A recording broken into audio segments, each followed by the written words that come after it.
তাআলা হাত বানাইলেন, পাও বানাইলেন। ও মুসলমান জানেন, আল্লাহ তাআলা আমাদেরকে মায়ের তিনটা অন্ধকার জায়গার ভিতরে বানাইছে। কয়টা অন্ধকার? একটু আওয়াজ দিয়ে বলেন, কয়টা অন্ধকার?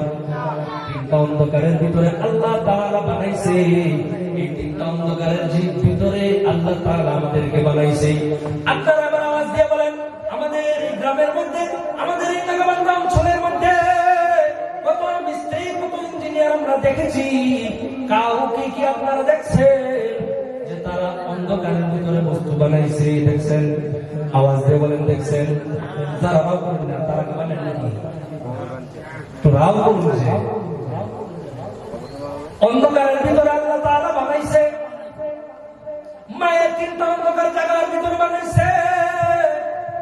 এক নম্বর অন্ধকার হলো মায়ের পেটের অন্ধকার, দুই নম্বর অন্ধকার হলো জরায়ুর অন্ধকার, তিন নম্বর অন্ধকার জরায়ুর ভিতরে থাকা সাতটা পাতলা চামড়ার অন্ধকার।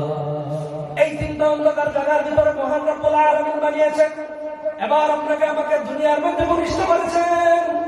আপনাকে আমাকে দুনিয়ার মধ্যে আল্লাহ তাআলা রিজিক দিতেছেন, কিন্তু আমরা আল্লাহ তাআলা যে উদ্দেশ্য নিয়ে বানাইছি, ভাই আপনি এবার ধরেন, আপনি একটা ঘর বানাইছেন। এই ঘরটা বানানোর একটা উদ্দেশ্য আছে না নাই? আজকে এখানে জলসা দেওয়া হয়েছে। জলসার উদ্দেশ্য হলো শ্রোতারা আসবে, বক্তারা ওয়াজ করবে, আমাদের নিয়তে শুনবে, আর বাড়িতে গিয়ে এগুলোর উপরে আমল করবে। তেমনি ভাবে আল্লাহ তাআলা যে উদ্দেশ্যে বানাইছে, ওই উদ্দেশ্য আল্লাহ তাআলা কোরআন কারীমের মধ্যে বয়ান করে দিয়েছেন। এই জন্য মুসলমান বান্দার আল্লাহর গোলাম, আমরা কার গোলামি করব? একটু আওয়াজ দিয়ে বলেন, কার গোলামি করব? আরো জোরে বলেন, কার গোলামি করব? আল্লাহ তাআলা বাইরে আর কার গোলামি করা যাবে না। কোন মাজারের মধ্যে যাওয়া যাবে না। আল্লাহ ব্যতীত কারোকে আল্লাহ মানা যাবে না। আল্লাহ ব্যতীত কাউকে আল্লাহ তাআলার মর্যাদা দেওয়া যাবে না। আমরা যে ঈমান আনছি, ওই ঈমানের মধ্যে আমরা সবাই ছোটবেলা সবাই বক্তব্যের মধ্যে পড়েছি, আমানতু বিল্লাহ ওয়া মালাইকাতিহি ওয়া কুতুবিহি ওয়া রুসুলিহি ওয়াল ইয়াউমিল আখির। পড়ছি কি পড়ছি না? পড়ছি না গো আমার ভাইরা, আমার বন্ধুগণ। আমরা সুবাহি বক্তব্যের মধ্যে পড়েছি লা শারীকা লাহু। আমরা বক্তব্যের মধ্যে পড়েছি লা ইলাহা ইল্লাল্লাহু মুহাম্মাদুর রাসূলুল্লাহ। এই কলিমাগুলো আমরা পড়ছি কি পড়ি নাই? এ ভাইজান, এই যে কলিমাগুলো আমরা পড়লাম, এই কলিমার মধ্যে আমরা কি পড়লাম জানো?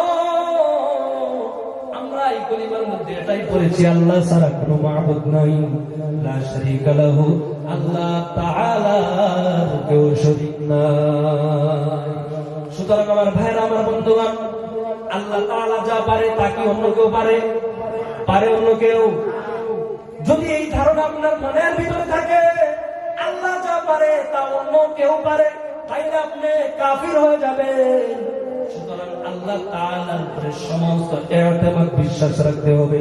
আমার ভাইরা, আমার বন্ধুগণ, আমি যে কথাটা বলতেছিলাম, আল্লাহ তাআলা যে বানাইছে আমাদেরকে, একটা মকসুদ আছে। মকসুদ হলো আল্লাহ তাআলার গোলামি করার জন্য, আল্লাহ তাআলার সাথে মুহাব্বতের সম্পর্ক করার জন্য। আমার ভাইরা, আমার বন্ধুগণ, আল্লাহ তাআলার সাথে মুহাব্বতের সম্পর্ক কিভাবে করব? এখন